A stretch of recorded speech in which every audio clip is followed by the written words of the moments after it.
Europe's myths about the Israel-Palestine conflict is that it's been going on for centuries, all about ancient religious hatreds.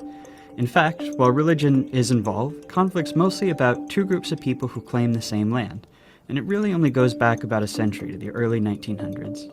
Around then, the region along the eastern Mediterranean we now call Israel-Palestine, been under Ottoman rule for centuries, was religiously diverse, including mostly Muslims and Christians, also a small number of Jews who lived generally in peace. It was changing in two important ways. First, more people in the region were developing a sense of being not just ethnic Arabs, but Palestinians, a distinct national identity. At the same time, not so far away in Europe, more Jews were joining a movement called Zionism, which said that Judaism was not just a religion, but a nationality, one that deserved a nation of its own. And after centuries of persecution, many believed a Jewish state was their only way of safety and saw their historic homeland in the Middle East as their best hope for establishing it. In the first decades of the 20th century, tens of thousands of European Jews moved there. After World War I, the Ottoman Empire collapsed, and British and French empires carved up the Middle East, the British taking control of a region it called the British Mandate for Palestine. At first, the British allowed Jewish immigration, but as more Jews arrived, settling into farming communities, tension between Jews and Arabs grew. Both sides committed acts of violence, and by the 1930s, the British began limiting Jewish immigration. In response, Jewish militias formed to fight both the local Arabs and to resist British rule. Then came the Holocaust, leading many more Jews to flee Europe for British Palestine and galvanizing much of the world in support of a Jewish state. In 1947, as sectarian violence between Jews and Arabs there grew, the United Nations approved a plan to divide British Palestine into two separate states. One for Jews, Israel, and one for Arabs, Palestine. The city of Jerusalem, where Jews, Muslims, and Christians all have holy sites, was to become a special international zone. The plan was meant to give Jews a state, to establish Palestinian independence, and to end the sectarian violence that the British could no longer control. The Jews accepted the plan, and they declared independence as Israel. But Arabs throughout the region saw the UN plan as just more European colonialism trying to steal their land. Many of the Arab states, who had just recently won independence themselves, declared war on Israel in an effort to establish a unified Arab Palestine where all of British Palestine had been. The new state of Israel won the war, but in the process, they pushed well past their borders under the UN plan, taking the western half of Jerusalem and much of the land that was to have been part of Palestine. They also expelled huge numbers of Palestinians from their homes, creating a massive refugee population whose descendants today number about 7 million. At the end of the war, Israel controlled all of the territory except for Gaza, which Egypt controlled, and the West Bank, named because it's west of the Jordan River, which Jordan controlled. This was the beginning of the decades-long Arab-Israeli conflict. During this period, many Jews in Arab-majority countries fled or were expelled, arriving in Israel. Then something happened that transformed the conflict. In 1967, Israel and the neighboring Arab states fought another war. When it ended, Israel had seized the Golan Heights from Syria, the West Bank from Jordan, and both Gaza and the Sinai Peninsula from Egypt. Israel was now occupying the Palestinian territories, including all of Jerusalem and its holy sites. This left Israel responsible for governing the Palestinians, a people it had fought for decades.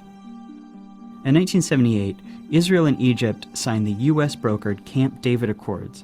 Shortly after that, Israel gave Sinai back to Egypt as part of the peace treaty. At the time, this was hugely controversial in the Arab world. Egyptian President Anwar Sadat was assassinated in part because of outrage against it. But it marked the beginning of the end of the wider Arab-Israeli conflict.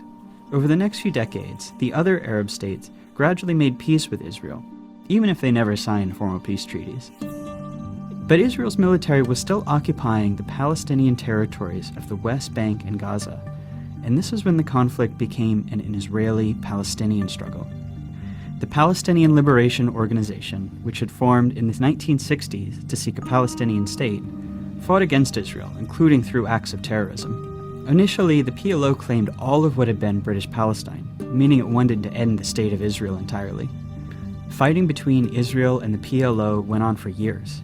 even including a 1982 Israeli invasion of Lebanon to kick the group out of Beirut. The stillness of the ceasefire in southern Lebanon was shattered today by the sound of guns, bombs, and planes. The PLO later said it would accept dividing the land between Israel and Palestine, but the conflict continued. As all of this was happening, something dramatic was changing in the Israel-occupied Palestinian territories.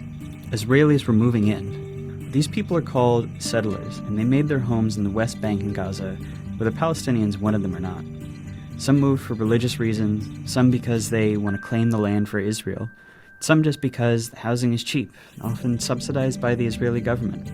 Some settlements are cities with thousands of people, others are small communities deep into the West Bank. If you've always felt a deep yearning for Jerusalem, now is a once-in-a-lifetime opportunity, not only to stand within its gates, but also to build the home of your dreams there. Settlers are followed by soldiers to guard them, and the growing settlements force Palestinians off of their land and divide communities. Short term, they make the occupation much more painful for Palestinians. Long term, by dividing up Palestinian land, they make it much more difficult for the Palestinians to ever have an independent state. Today, there are several 100,000 settlers in occupied territory, even though the international community considers them illegal.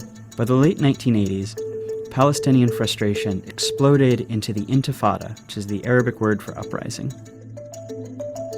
It began with mostly protests and boycotts, but soon became violent. Israel responded with heavy force. A couple hundred Israelis, over 1,000 Palestinians died in the First Intifada. Around the same time, a group of Palestinians in Gaza, considered the PLO too secular, too compromise-minded, created Hamas, a violent extremist group dedicated to Israel's destruction. By the early 1990s, it's clear that Israelis and Palestinians have to make peace. The leaders from both sides signed the Oslo Accords. This is meant to be the big first step toward Israel maybe someday withdrawing from the Palestinian territories and allowing an independent Palestine. The Oslo Accords established the Palestinian Authority, allowing Palestinians a little bit of freedom to govern themselves in certain areas. Hardliners on both sides opposed the Oslo Accords. Members of Hamas launched suicide bombings to try to sabotage the process. The Israeli right protests peace talks with ralliers calling Prime Minister Yitzhak Rabin a traitor and a Nazi. Not long after Rabin signs the second round of Oslo Accords, a far-right Israeli shoots him to death in Tel Aviv. But this violence showed how extremists on both sides can use violence to derail peace, keep a permanent conflict going as they seek the other side's total destruction. That's a dynamic that's been around ever since. Negotiations meant to hammer out the final details on peace drag on for years, and a big Camp David summit in 2000 comes up empty. Palestinians come to believe peace isn't coming, rise up in a second intifada, this one much more violent than the first. By the time it wound down a few years later, about 1,000 Israelis and 3,200 Palestinians had died. The second intifada really changes the conflict. Israelis become much more skeptical that Palestinians will ever accept peace or that it's even worth trying. Israeli politics shift right, the country builds walls and checkpoints to control Palestinians' movements. They're not really trying to solve the conflict anymore, just to manage it. The Palestinians are left feeling like negotiating didn't work, and violence didn't work, and that they're stuck under an ever-growing occupation with no future as a people. That year, Israel withdraws from Gaza. Hamas gains power, but splits from the Palestinian Authority in a short civil war, dividing Gaza from the West Bank. Israel puts Gaza under a suffocating blockade, and unemployment rises to 40%. This is the state of the conflict as we know it today. It's relatively new, and it's unbearable for Palestinians. In the West Bank, more and more settlements are smothering Palestinians, often respond with protests and sometimes with violence, though most just want normal lives. In Gaza, Hamas and other violent groups have periodic wars with Israel. The fighting overwhelmingly kills Palestinians, including lots of civilians.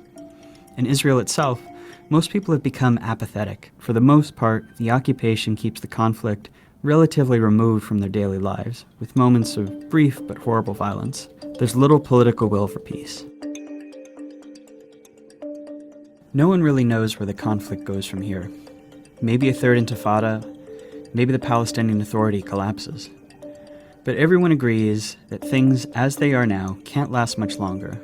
Israel's occupation of the Palestinians is too unstable to last, and that unless something dramatic changes, whatever comes next will be much worse.